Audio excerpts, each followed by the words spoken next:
C'est un désert de dunes, balayé par le vent. Un paysage lunaire, écrasé de chaleur. C'est dans ce coin du bout du monde, au Brésil, que tous les matins, Julien, 31 ans, commence sa journée de travail. Cet ancien commercial a quitté sans regret sa vie de Parisien stressé. Je me levais le matin, petit déjeuner, on rentre dans le métro, on va au boulot, déj avec les collègues le midi, retour le soir, donc oui, peut-être un apéro avec des amis. Comme tout le monde le sait, grisaille à Paris, donc sous la grisaille. Julien a trouvé un travail en or, dans ce paradis brésilien. Il aimait et pratiquait le kitesurf, un sport nautique très en vogue. Aujourd'hui, il donne des cours. Allez, c'est parti, on va bosser. Il emmène dans ces spots uniques des groupes de touristes français de plus en plus nombreux. Allez, amuse-toi bien. Allez, c'est parti. À tout à l'heure. Ça vous fait pas peur? Un petit peu, ouais. Mais ça passe vite en fait. Une fois qu'on est mouillé. Allez. C'est la première fois, Cindy? La première fois, oui. Cindy a fait 7000 km depuis Toulon. La plage est assez grande, il y a très peu de monde, donc c'est des conditions idéales pour apprendre. Une eau à 28 degrés, même en plein mois de janvier. Bon, c'était bien. Ça va? Ouais, ça va. Cindy se verrait bien vivre ici toute l'année, comme Julien. Je vais prendre la planche. Bronzage, cheveux blonds, la plage, le sable blanc, puis un beau moniteur blond. En France, Julien rêvait d'aventure. C'est un ami qui lui a parlé de cet endroit, encore isolé, préservé du tourisme de masse. Je connaissais rien. J'ai regardé 2 photos sur Internet, pas plus. Je suis venu, j'ai pris mon billet d'avion, j'avais aucun endroit où rester. J'ai débarqué avec mes petites valises pour les conditions fantastiques et pour l'endroit de rêve. Ce lieu magique est un petit village encerclé par les dunes. Tout au nord du Brésil, sous l'équateur. Il s'appelle Jericoacoara. Littéralement, le caïman couché sous le soleil, en référence à cette grande dune, symbole du village.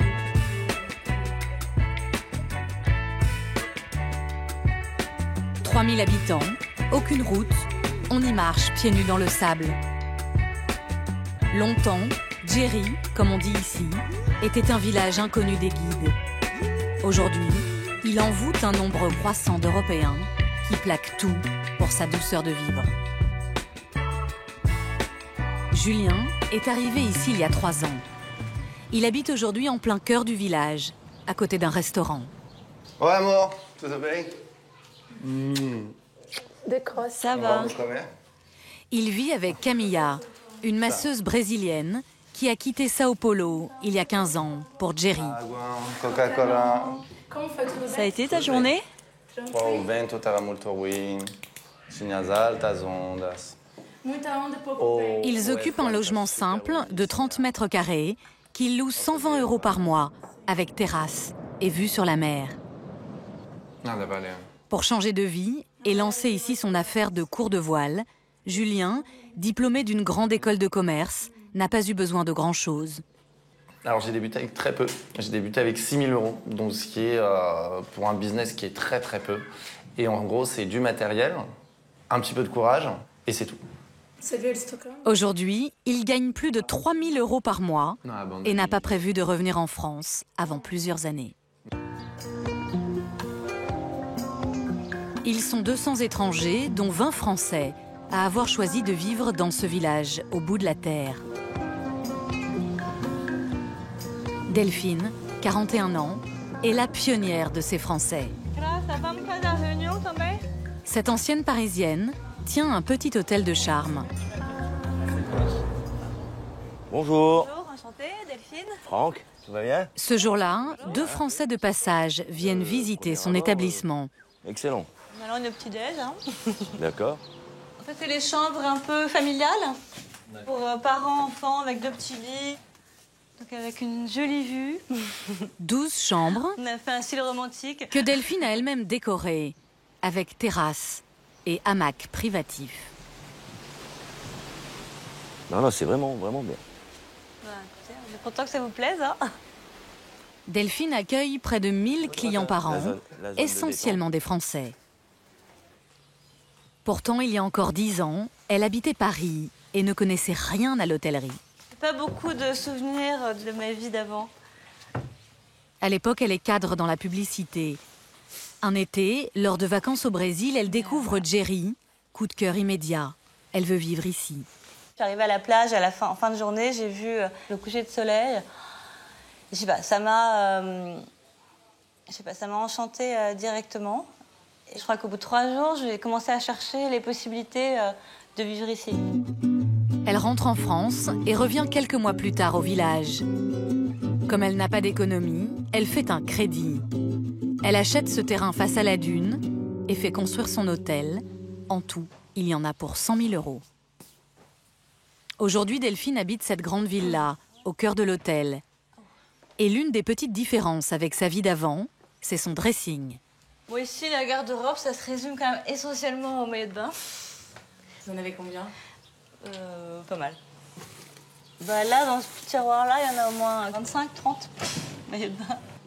C'est vraiment une liberté aussi, hein, de ne pas avoir à s'habiller le matin, mettre un sac, prendre ses clés. Enfin, je veux dire, on a toutes, quand on vit dans une ville, on a quand même à penser à plein de choses matérielles le matin. Là, on part, on a un short, un t-shirt et puis c'est bon, quoi. Sa nouvelle vie, Delphine l'a construite avec son fils de 7 ans, Vinicius, un prénom typiquement brésilien, qui a toujours vécu ici. L'avantage d'habiter un hôtel pour Delphine, c'est aussi qu'elle n'a jamais à cuisiner. Avec son compagnon, Franck, un chef d'entreprise français rencontré il y a 4 ans sur la plage de Jerry, ils profitent en famille tous les matins du buffet à volonté. C'est un mix franco-brésilien. Il y a les crêpes Nutella, les tapioca, les pão de queijo. Une vie sans trop de contraintes, ni stress. Loin des petits déjeuners bousculés et des journées à rallonge de son ancienne vie. J'avais pas trop envie d'élever un enfant dans ces conditions. Non, C'est-à-dire que je trouvais ça un peu triste de rentrer à 9h du soir et puis de partir à 7h le matin, 8h le matin. Enfin, de ne pas voir mon petit garçon grandir, quoi. Et ici, emmener son enfant à l'école n'est jamais une corvée, mais une promenade exotique. Et on repart? Un petit peu. Comme beaucoup d'habitants de Jerry, Delphine et Vinicius ont leurs propres chevaux.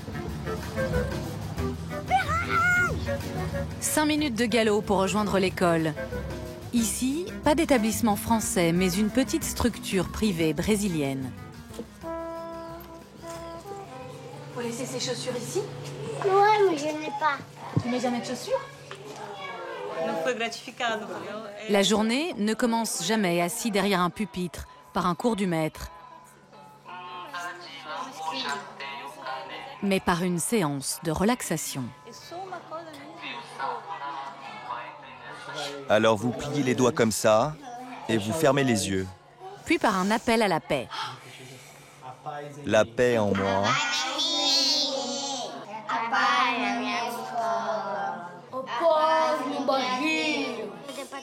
Vinicius est totalement bilingue et c'est en portugais qu'il parle à ses copains.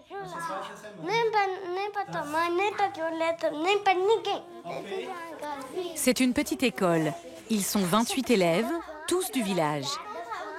Comme la scolarité coûte 150 € par mois, les enfants sont pour la plupart des Brésiliens de familles aisées.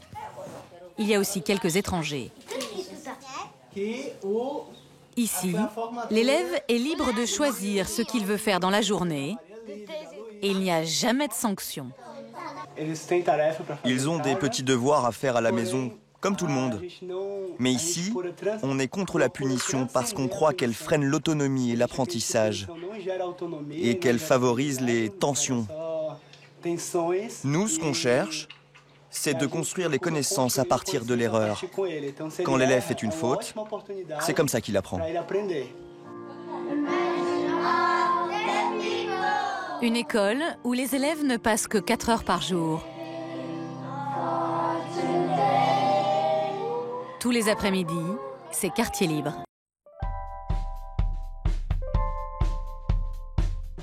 Il y a encore 20 ans, Djeri était un minuscule village de pêcheurs. 200 familles vivaient du troc. Il n'y avait ni électricité, ni eau courante. Aujourd'hui, les planches de surf remplacent progressivement les bateaux. Les pêcheurs se reconvertissent dans le tourisme. Les boutiques de souvenirs grignotent le cœur du village. Une centaine d'auberges et d'hôtels bordent désormais les ruelles sablonneuses. Mais ce qui fait le charme du lieu, c'est qu'il reste coupé du monde. Aucune route goudronnée ne mène à Djeri. Grassa est l'une des 10 employées de Delphine. Pour approvisionner l'hôtel, cette cuisinière doit partir chaque semaine, en expédition. Elle emprunte la route des dunes pour rejoindre la ville la plus proche. Il y a beaucoup de sable, il faut pousser. C'est tout ce qu'on voulait pas, c'est toujours comme ça. Ici, il faut accélérer, il ne faut pas avoir peur de la vitesse. 1h30 de périple pour seulement 20 km.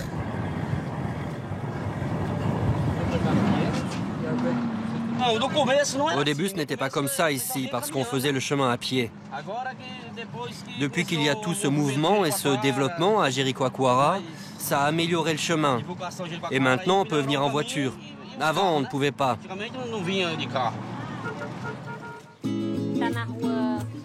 La grande ville s'appelle Jijoka. 17 000 habitants, une maternité, des magasins et des supermarchés. Grassa vient toujours ici, où les produits sont 2 fois moins chers qu'à Djeri. Là, ça coûte 4 €. À Djeri, c'est presque 7 €. Comme j'achète en grande quantité, ça fait une grosse différence. Et ici, au nord du Brésil, on trouve de tout, comme en France. En particulier, cette pâte à tartiner, indispensable pour les clients de l'hôtel. Des crêpes au Nutella. 1 000 € de courses par semaine. La nourriture est ce qu'il y a de plus cher pour tenir un hôtel dans la région. Il reste à Grassa l'épopée du chemin du retour jusqu'au village.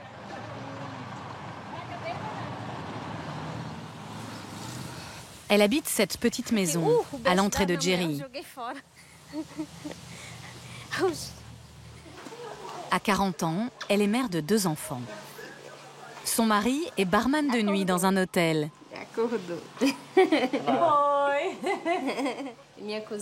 Ça, c'est ma cuisine. Avant d'être cuisinière, Grassa était au chômage. C'est l'arrivée des touristes qui a changé la vie de toute sa famille. Elle gagne aujourd'hui plus du SMIC brésilien, 275 € par mois. Avant, j'habitais une toute petite chambre, toute serrée avec une petite salle de bain. Aujourd'hui, je paye plus cher, mais grâce à mon salaire, j'ai une vraie maison. Il y a plein de gens qui viennent ici ouvrir des restaurants. Comme on a tous besoin de travailler, tout le monde y trouve son compte. C'est comme ça que le village se développe, c'est pour cette raison. Résultat, l'immobilier explose.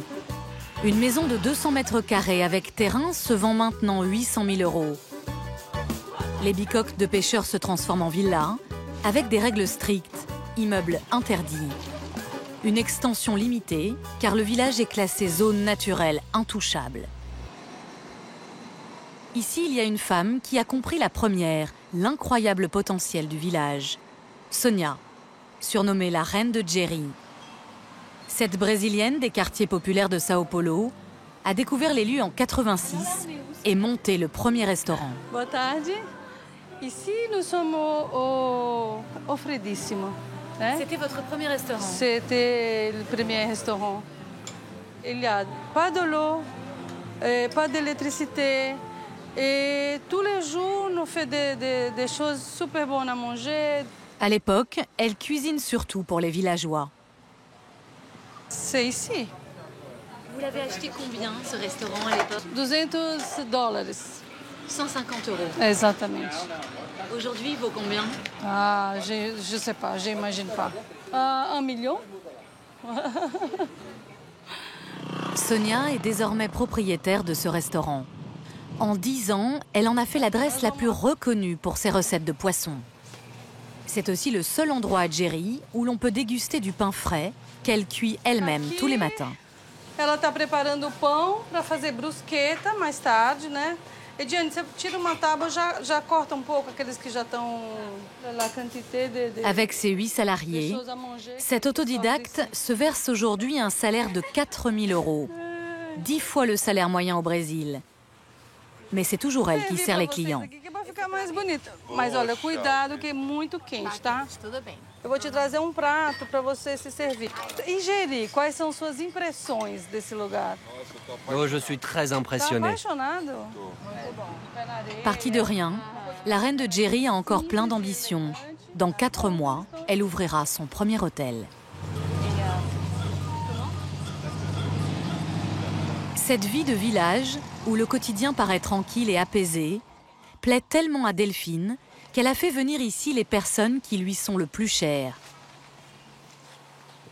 Ses parents, installés à quelques rues de son hôtel. Âgés de 80 ans, Simone et Michel ont quitté Paris il y a 7 ans et ne sont jamais rentrés. Ah, pardon. Sans leur présence, Delphine ne serait pas restée. Quand on a ses parents à côté de soi, on est chez soi. Je veux dire, à partir du moment où on a sa cellule familiale, on est à la maison, où que vous soyez. C'est pour ça qu'en fait, je pense qu'aucun de nous se sent déraciné. Parce qu'en fait, nos racines, elles sont dans notre famille. Pourtant, Michel, son père, est lourdement handicapé.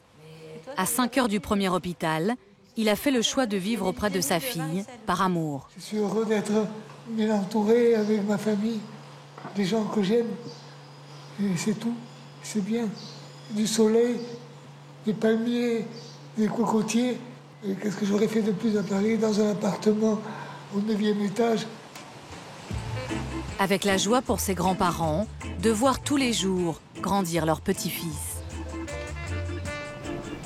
Le mercredi, Simone l'emmène à son cours de capoeira. Il a plein d'élèves, c'est le meilleur prof de Jericoacoara.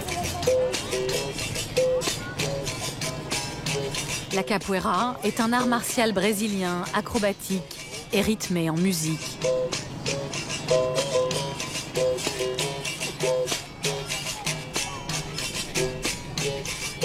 Un cours jusqu'à la tombée de la nuit, sur cette plage du bout du monde, où il fait 30 degrés toute l'année.